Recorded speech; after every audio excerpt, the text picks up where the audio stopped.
What's up, podcast listeners? Andy and I are back. Welcome to episode 15 of the What's Up Castleberry podcast. Can you believe that we're at episode 15? 1-5. I cannot. No. Unbelievable. So exciting. We are 15% of the way towards our 100th episode. Are we legitimate now? Are we legit, as the kids say? I don't know. I don't know. What's that line? We'll see. We'll see. Well, folks, if you're tuning in for the first time or if you've been a part of us since the beginning, we're glad you're here. Andy and myself, I'm Drew, by the way. We are Castleberry residents and local pastors who live in Castleberry, Florida, and desire to have casual conversations on this podcast for the good of the people of Castleberry. We like to touch on and talk about Castleberry-related issues, and we like to have guests and friends who are involved with making Castleberry a wonderful place to reside. And speaking of residing in these days and times, we're all looking for things to occupy some of that time. And there's this new phenomenon. Andy, are you familiar with TikTok? I am familiar with TikTok, and I have to confess that I actually tried to dip my feet into the TikTok waters, but I downloaded the app, signed up, all that kind of stuff, looked around, and I'm like, what is going on here? So my venture into TikTok didn't last very long. But I guess it's kind of a thing for folks who are a lot younger than me, but I have seen folks my age or kind of our stage of life trying it out with a whole lot more success than I have. But I understand you have become a TikToker, and I've actually seen some very, very funny videos of you and Becky TikToking. Is that what you call it? I guess it's a verb, TikToking. Sure. If you don't know what TikTok is, TikTok is an app you download on your phone, and you can make these short between 5 or 10 seconds, I believe up to 1 minute videos, and you can sort of dub in music over the top of whatever actions you're taking. And that's right. Becky and I, we were looking for things to do in the midst of quarantine, and so we decided let's make a TikTok video. And our first one was us in our bedroom, and we dressed up because my wife loves to joke and live out of the fact that we, as quarantined individuals now moving into phase one of life in Florida, we don't wear shoes. We wear shorts. It's very, very casual dress in the Taylor house, as in many homes. And so we dressed up for this video, and then about 10 seconds into the video, we snapped our fingers and dressed very much down in a humorous way. And so we had fun. We had a good laugh at it. So yeah, TikTok, it, of course, like anything else, there's ways in which it can be used for evil or maybe less positive reasons, but there's also some positive there and some redeeming qualities, making people laugh, bringing people together. So there you go. That's kind of a good segue as Andy to open our time. We're digging into the news. Well, let me try and make that segue, because one of the ways that one of the reasons I tried to look into TikTok was to see if it was a platform that I could use during this kind of COVID time for our church and for our people. And, I'm sure there is a way. Let me know how. But I just couldn't figure it out. But as we were talking about TikTok, and I appreciate you kind of trying to understand more of it. That's a thing that good leaders do, right? They're always trying to find, use, understand the new platforms from which they can kind of lead from. And so as our Castleberry in the news section today, even though we're in the midst of this COVID situation, we're moving into phase one, hopefully phase two before too long. We do have an election coming up in our city where we have some important leadership roles to fill on our commission. And I've noticed that some candidates are starting to throw their names into the ring and start some social media presence. and begin to build the platform that's necessary for the campaign to become a leader on our commission. And so Drew, just as a Castleberry in the news section, let me ask you, as we look to the elections, primarily locally rather than nationally, what kind of things are you looking for in a local leader who can serve our city? Sure, that's a great question and very timely as we think about and have seen leaders share about how to move forward in the midst of COVID. But yeah, beyond COVID, of course, when I think about Castleberry, I am very much looking for leaders like Mayor Glancy, who was on our podcast a few episodes ago. Mayor Glancy, one of the things she mentioned that really stuck out to me was this desire to really listen, to really come at a posture of, rather than sharing all of the great ideas that they have. Now, we need people to lead that have ideas that are creative and that can move things forward. But I really appreciate and admire those who don't necessarily have this overt agenda, but rather are seeking to hear and engage with the citizens of the community. That's one of the joys I have of living on the street in which I live. I've gotten to know my neighbors and have found that we have varying backgrounds in terms of political leanings, but we all have an interest in seeing Castleberry grow and thrive and be a better place to live. And so I really desire that our leaders, those running in our local elections, would also have a similar interest in hearing from varying points of view and understanding kind of the collective, not just me and my views, but the we. What can I do to best move the we, our community forward? So that would be a thought I have. What about you? Yeah, I think that's a good phrase. I think if you want to lead in our city, because of where we are in the community focus, you need to be focused on we. And so to be a we leader requires someone that will listen well, requires someone that has some kind of courage of their convictions, someone who puts the whole first. And I think we've certainly got some candidates who can do that. I look forward to, over the next few weeks and months, getting to know some of the candidates and seeing if they kind of pass some of those tests. Because as we know, and as we've talked about previously, good leadership is so very important in our city as we kind of move into this new version of Castleberry. These are exciting times. I would think it's an exciting time to be a leader in our city. But I would encourage our listeners to get involved, to check out the candidates, see what they're about, see if their values match yours, see if their hopes align with what you're looking for. Because politics really only works well when we're all engaged with it. And so I look forward to getting engaged as we move forward.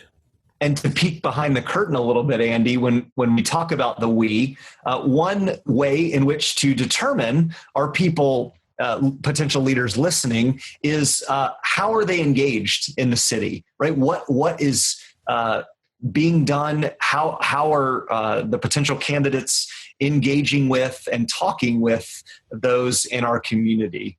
So who's doing the work? Who's asking the good questions, and who's reaching out and listening? Very good. Well, the question from our listener today ties in actually very well to this. It's a good transition. We love to take a listener question. And today's question says, I'll read the question and then I'll share about how you can listen or ask a question. The question is regarding our future guests. Who are some guests that you'd like to get in an interview on upcoming episodes? And then they go on to say, great job on the podcast, guys. Keep up the good work. So thank you for the compliment. if you have a question, Andy, I'll give you a chance to think about who you'd like to interview on an upcoming episode. You can ask us a listener question in a multitude of platforms. If you are on Facebook, you can go to our Facebook page, What's Up Castleberry. You can also go to our Instagram page. We have an Instagram, What's Up Castleberry.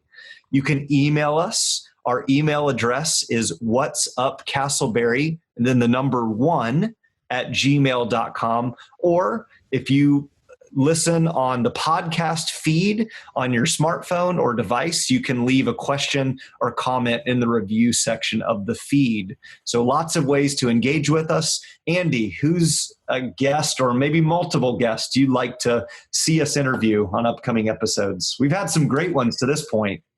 Yeah, we've been incredibly blessed with the quality of some of our guests, and we've got another great interview coming up in just a few moments.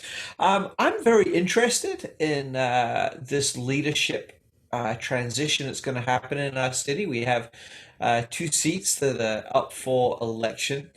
And I'd maybe like to interview all of the candidates. Obviously, I don't want to get political. I don't think that's who we are. That's our role. But I mean, I think there's just some basic questions that we could ask everybody about their vision for the city, and hopefully that would be helpful. So I'd love to interview them. I've really enjoyed like last week's episode where we spoke to someone in the ER department a couple of weeks ago, where we spoke to a counselor. It's really been helpful to me personally, as we've heard from folks who are on the front lines of this COVID situation. You know, we read about things in the newspaper, but when you talk face to face with someone who's living and breathing it every day, then that's really kind of very, very helpful. So hopefully we can get some guests like that as well. But very interested in maybe interviewing the candidates. And again, there's so many people who are doing great work in our city, and I'd love to hear their story. As we've said before, we want our podcast to be a bridge. And so we need to hear from folks in leadership, from consumers, from residents, so that we can kind of build this bridge and make our city better. What about you? Who would you be interested in having on our show? That's it. We are such in the business of hearing and telling stories. So just individuals that have interesting stories to share. I think of Kim Young, who is a longtime teacher at Castleberry Elementary School. She's seen a lot that's gone on there at the school. Another individual from the school perhaps would be Kate Bauman, who was the Seminole County Elementary Teacher of the Year from our own Castleberry Elementary. Maybe one of the teachers or admins from South Seminole Academy. For me personally as well, I'd be interested in hearing from some folks in the business world. Some of our businesses, both current existing businesses that have been around for many years, and maybe even some that are new and developing, and just hearing about why do business in Castleberry. That would be very intriguing to me. So lots of good options. We're looking forward to many, many more opportunities and stories to share with you on the podcast. So keep checking in with us every week. Well, thank you for the question. And as we take a break, we'd like to invite you to perhaps be a sponsor of this podcast. Our podcast is run completely free. We do not seek to gain a bunch of notoriety or any sort of income from this, but rather this podcast is meant to be a service to the community. So if you own a business, or if you are like-minded in the goal of making much of Castleberry, please reach out to us on our email, Facebook, Instagram feed. If you know Andy and I personally, reach out to us, let us know, and we would love to support and highlight what you're doing in Castleberry through this podcast feed. We're going to take a quick break and be back with our special guest.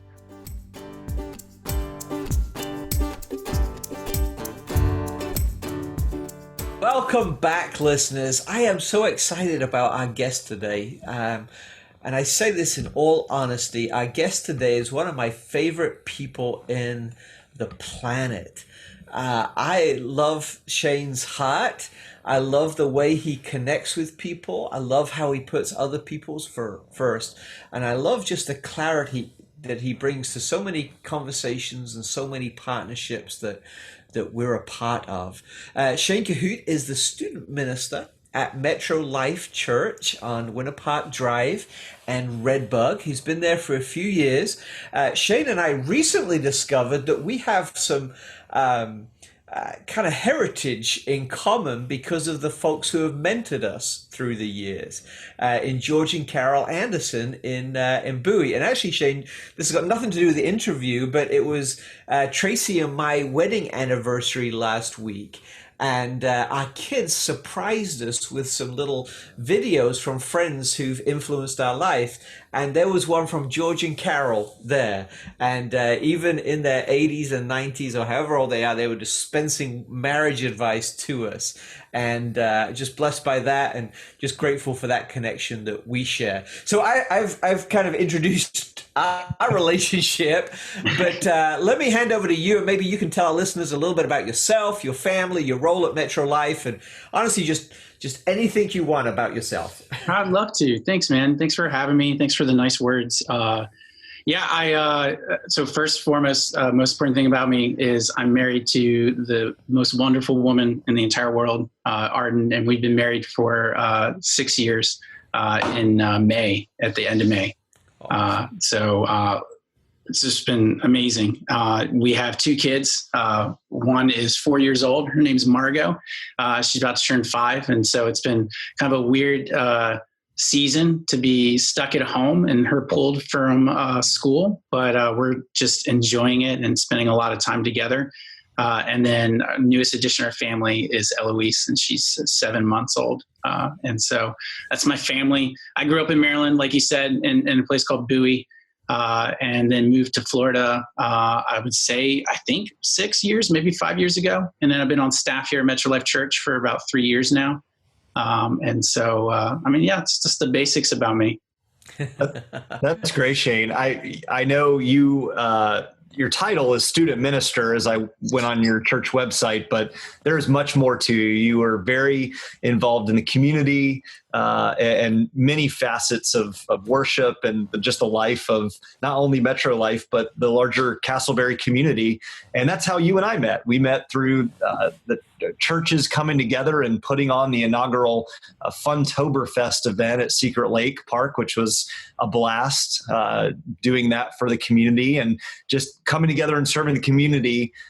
When we talk about community, we talk about you moved from Maryland to Castleberry. How would you say you have developed a love for the community of Castleberry in which we live?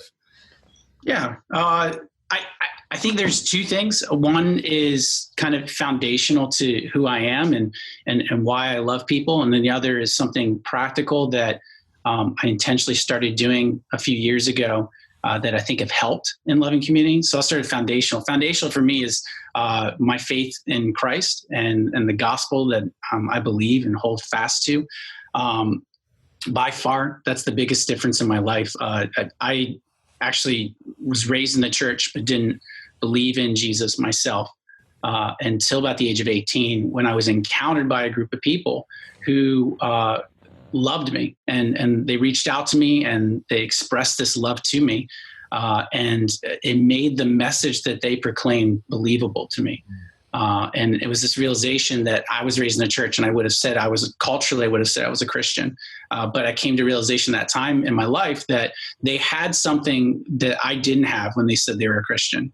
And I started becoming just envious of that. I wanted to have what they had, which led me to just put my faith and trust in Jesus. And really, Christianity and following Jesus is meant to be lived out. If you just agree with it and say it's true, but it doesn't actually impact the way that you love other people, and that you don't actually follow the example and the teachings that Jesus gave, then it's really dead. It's not really following Jesus at all. And so foundational to me is that. And Jesus tells us to love others. And so where do I encounter others other than when I walk to my car to go to work? I see others in the yards next to me. When I drive and I get Starbucks on the way to work, I see others behind the counter and in line. When I eat lunch in Castleberry, I see others that they're serving me and others around me. in your workplaces. And so that's foundational. It compels me to want to love people the way that I've been loved. The other that's practical is I've kind of intentionally shrunk my world. And this is going to make me sound like such a Luddite. And I think I've talked to you about this before, Drew, but it's just true for me, and it's helped a lot. I don't know if have you guys read Neil Postman's book, Amusing Ourselves to Death? No. Okay. So it was written in like 1985. It's an old book, by our current standards. It's old. And in it, he talks about, he's talking about how technology and just embracing things without questioning how they're going to affect the way we think and interact as human beings is dangerous. And he gives this example of the radio. And he said that in small towns, rural towns across America, it used to be that when you wanted news, you get news from people that was local, like what is happening in your city. If there's crime, you hear about crime in your city, and you might be able to act on that actionable news. You might be able to act on that information. Or if it was about prices or a new store, it would all be news that you can actually do something with. But when radio came along and the country got more connected, we all of a sudden started hearing news about big cities that were far away. And that news is interesting and often a little bit more scandalous or ear catching, but it's not practical to use in any way in your life. It's not going to affect the way that you live your life in your small town, at least most of the time. And so, we kind of had to find a way to do something with this information. We store it all up in our heads. We know all these things about other people far away. And so it's called trivia, right? And so we've created games or competitions to show off how much trivial information you know, because we wanted to find a purpose for it. And so, I came to realization a couple of years ago, and I was kind of embarrassed by it, by how much I know personally about celebrities' lives. I know who they're married to. I know who they're dating or who they've divorced. I know who they have a fight with, who they're angry with. All these little details that mean nothing to me personally, but I know them somehow. And what convicted me and really challenged me is that I know that much about celebrities, but I don't know the same things about the people who live in a house across the street from me. And I don't know the things about the people who give me my coffee at Starbucks. And I've never really bothered to try to get that information. And so it's not likely that tomorrow morning I'm going to find myself in a conversation with Brad Pitt or Shia LaBeouf. And if I do, I'll tell you guys about it. Because it'd be awesome, right? But I don't think that's going to happen. But I can guarantee you I will have an opportunity to have a conversation with people that I see hundreds of times every year. Whether it's my family, whether it's my neighbors, whether it's someone at a store or someone in the office. And so I just started to try to intentionally shrink my world. And so I'm not hiding from like information or things that go on in the world. But what I want to do is I want to be more intentional about learning about people who I actually interact with every day. And so for me, I just did a couple things. I read broadly on like news, but like I try to read really intentionally too. So like if something is just scandalous news or it's just gossip, I try to ignore it. I try not to click on those links, that are always trying to pull you in.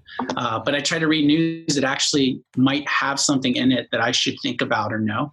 I got rid of social media over a year ago. I just don't use it. And it's not a knock against people who do. And maybe it works better for other people than it worked for me. But I found that I wasn't actually getting to know people when I was on social media. It was really just kind of people posting a lot of information about how they want to project themselves or their opinion on something. And I found this pressure when I was on social media myself to weigh in on conversations that really no one really cares about my voice in the conversation anyways. But I felt this like responsibility that if I don't weigh in or really give some thoughtful response to this, then it really matters somehow. And I realized after a while, I'd rather just sit in a coffee shop with one of the people that would have read it and have a honest conversation where they can go back and forth, and they can know that I'm not saying something that I also don't have love and compassion for, and I can see them and see their love and compassion, and we could actually have a real good honest conversation instead of just blasting something and thinking it's making a difference. And then the last thing, go ahead, man. No, I was just going to say I love that. I think that's great. I think life is lived locally, right? And the advancement of technology and news, has kind of robbed us of that. But it's locally that we build our relationships, and where we live and where we grow and where we engage. But sorry, yeah, your third. Oh yeah, no, I was just going to say I try to put my phone away. So like I when I'm actually around other people, I try to be engaged with other people. And so I just started to make some habits in how much I use my phone and when I use my phone. And if I'm going in like a meeting, I try to leave it in the car because I don't need it. Because otherwise I do that thing where I have my phone on my desk right here. I do that thing where like I'm looking at someone and then that message comes up and I'm tempted to look away. And then I click on that. And it seems like all these things are so urgent and important on my phone, but there's really a living human being across the table from me. And I have an opportunity to make a real connection with a person. And so I just think those little things in life have helped me shrink my world a little bit, that I might actually get to know people better that live around me, and maybe have more productive conversations. Yeah. So Shane, you spend a lot of time with students, and this philosophy that you just shared comes with a lot of maturity, having been, burned by overdependence on kind of global news and the alerts and things like that. What do you see happening in the student generation today? And I know we're going off script a little bit, and apologize for that. But what gives you hope and what gives you concern about the younger generation? What a dangerous question, Andy. In 2 minutes. I get hope that you see a lot of passion and love for one another in the younger generation. There is a earnest and strong desire for justice in our culture and things around them. If something smells or looks like it is unjust, it is quickly picked up. I think also there's this level of wanting to share things with people and communicate with one another things that you're passionate about and things that you're excited about. And so those are some of the positive sides of it. I think a thing that could be dangerous, it's not the younger generation. I think it's the over embrace of kind of, and this again will make me sound like such a Luddite, and I'm not advocating that we destroy technology. I think it's amazing and great. I just think that we need to think how it affects the way we think and interact with people. But I think that this is the first generation that has grown up with the internet their entire lives. And then not only just that, but like the internet in their hand and a small device that's before their eyes. And so there's this big experiment that's going on before us because we've just embraced it and assumed that it's good, to see how this affects. And so also, and this goes back to millennials in my age. If you think of just the world that we're in right now, they have from their birth known a war on terror, now coming on 2 major financial recessions, this pandemic. There's been a alarming increase of divorce and broken family structures. And so there are all of these things that are supposed to be places of stability and safety, your household, the country, your parents' ability to provide. And all of those things have been shaken their entire lives. And so what would concern me is that I see a lot of young teens struggling with depression and anxiety and fear. And I think that they need something solid that they can put their lives on. Well, and that goes right back, Shane, into what you said earlier about investing in people, particularly having those relationships, those intentional one-on-one relationships. And listeners, we hope, if nothing else, from our conversation, that there's just that encouragement to Shane. I mean, you've convicted me. I'm so guilty of the looking down at the phone in the midst of having a real conversation with a real person in front of you. And I hope that's a good word, not to just feel guilty, but rather to recognize, hey, I have the opportunity to be in relationship with those right around me. And we're seeing this experienced through the quarantine. Shane, how have you and Arden cared for yourselves and your family briefly during this time kind of quarantine? And this recording will come out a little bit later in May, and we'll be in phase 1. But how have you guys kind of operated?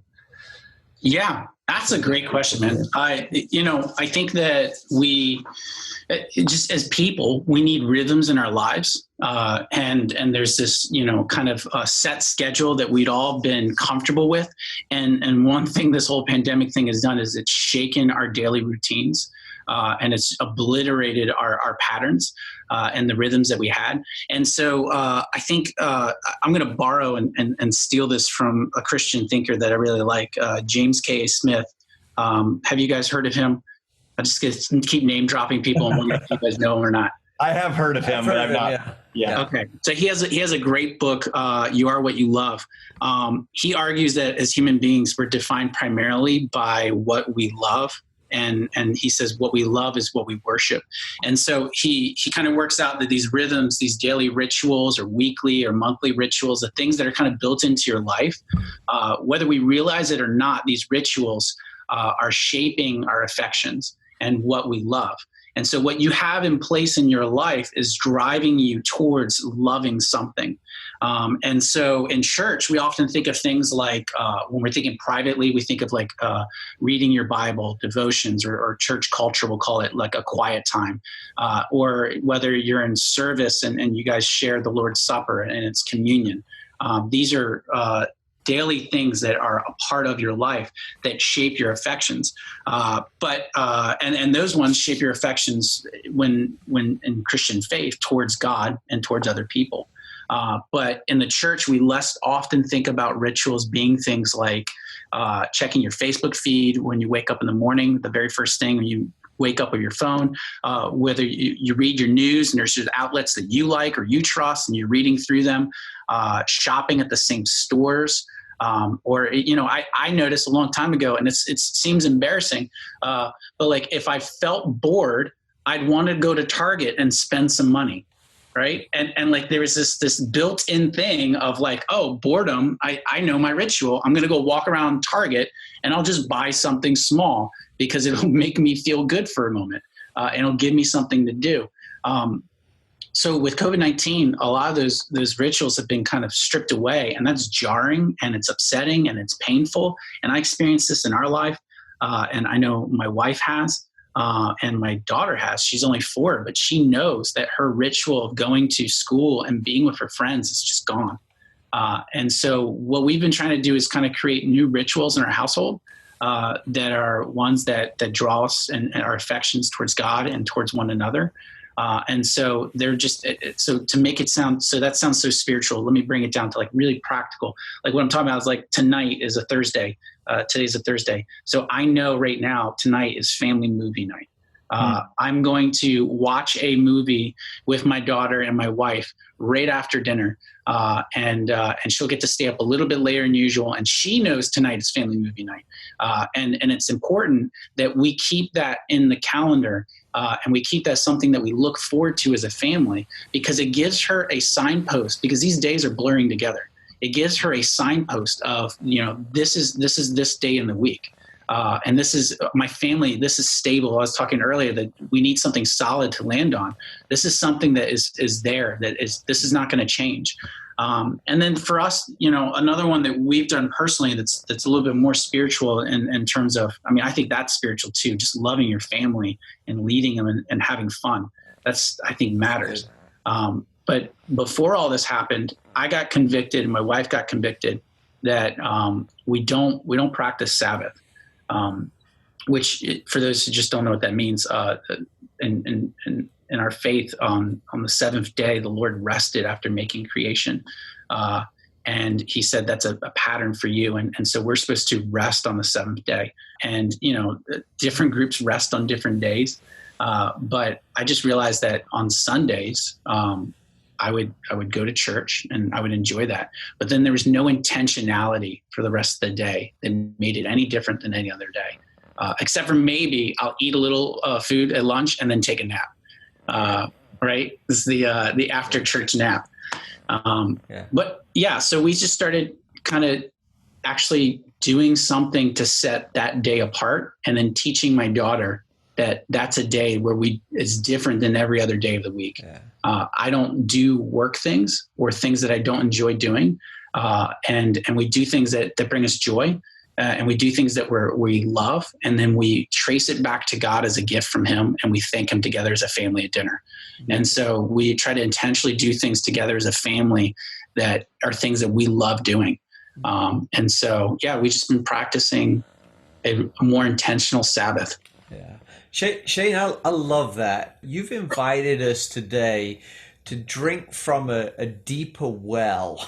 Right? You've challenged us to be intentional about the rhythms that we live. You've challenged us to think differently about how we view the world.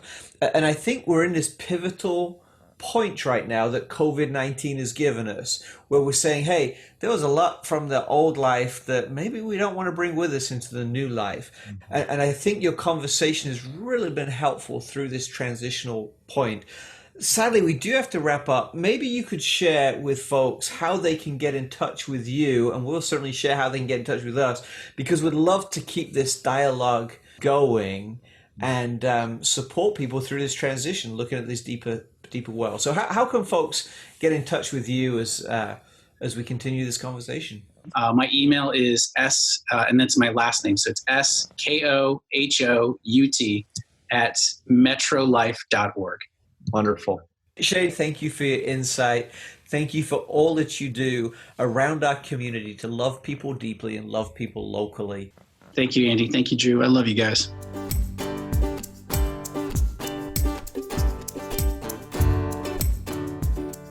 Thank you, Shane, for being our guest today. Hey, for our inspirational moments, I'd like to share a quote from C.S. Lewis. Shane shared some great quotes and insights from different authors. This author is very significant and special to me. C.S. Lewis said this: "You are never too old to set another goal or to dream a new dream. You're never too old to set another goal or to dream a new dream." And I hope that's encouraging to you, whether you're 15 or 85 or anywhere in between. You are never too old to set a goal. And this new normal, as we move into the month of May 2020, phase one of what's going on here in Florida and around the country, now would be a great time, as Shane sort of challenged us earlier, to set some goals, set some priorities, and even dream a little bit. Allow yourself to dream and what you would like to see your life, your family, and your community look like as we move ahead.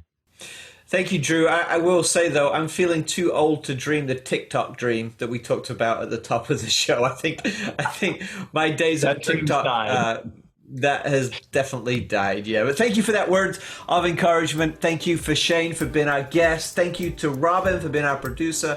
Thank you for James Bittner for putting this together. Thank you, Jeremy Birdsall, for your music, and Christian Moscoso for our graphics. We hope you've enjoyed this episode. We hope you're staying safe. We hope you'll continue to follow us on social media, on our Facebook page, Instagram, or the podcast feed. Please leave a comment. Let us know what you like. Let us know what you want more of. And look out for our new website launching shortly at whatsupcastleberry.com. We hope you have a great week. Take care. Stay safe. God bless.